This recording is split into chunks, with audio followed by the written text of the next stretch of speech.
महाराष्ट्र कामगार कल्याण निधी अधिनियम 1953 नुसार महाराष्ट्र कामगार कल्याण मंडळाची स्थापना करण्यात आली असून राज्यातील कामगारांच्या सर्वांगीण विकासासाठी हे मंडळ काम करत असते।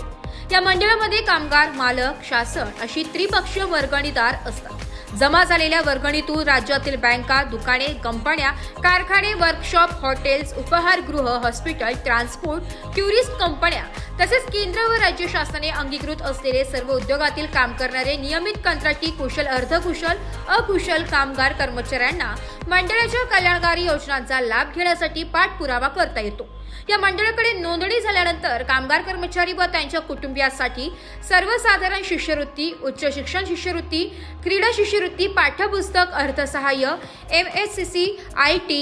अर्थसहाय्य, गुणवंत विद्यार्थी गौरव साहित्य प्रकाशन अनुदान, शिवण मशीन अनुदान तसेच गंभीर आजार उपचार अर्थसहाय्य, प्रधानमंत्री सुरक्षा विमा योजना, आत्महत्या केलेल्या कामगारांच्या कुटुंबियांचा अर्थसहाय्य, लांब पल्ल्याची सहल, वाहन चालक प्रशिक्षण, इंग्रजीसह विदेशी भाषा संभाषण, स्पर्धा परीक्षा पूर्वतयारी, परीक्षा शिक्षण योजना, दिव्यांग कामगार पाल्यांना विशेष सवलत, गुणवंत कामगार कल्याण पुरस्कार, कामगार भूषण पुरस्कार, नारायण मेघाजी लोखंडे कामगार मित्र मंडळ असे अनेक लाभ मिळण्यापासून वेगवेगळ्या आस्थापनात काम करणारे कामगार नोंदणीत नसल्याने या कल्याणकारी मंडळाचा फायदा वरील आस्थापनात काम करणाऱ्या कर्मचाऱ्यांना मिळवून देण्याकामी आपण त्वरित हस्तक्षेप करून वरील कामगारांची नोंदणी करून या कल्याणकारी मंडळाचे फायदे मिळावे या मागणीचे निवेदन कामगार उपायुक्त कार्यालयाचे उपायुक्त श्री विकास माळी साहेब व बिरार साहेब तसेच कल्याणकारी मंडळाचे सहाय्यक आयुक्त सौ बच्छा मॅडम यांना देण्यात आले।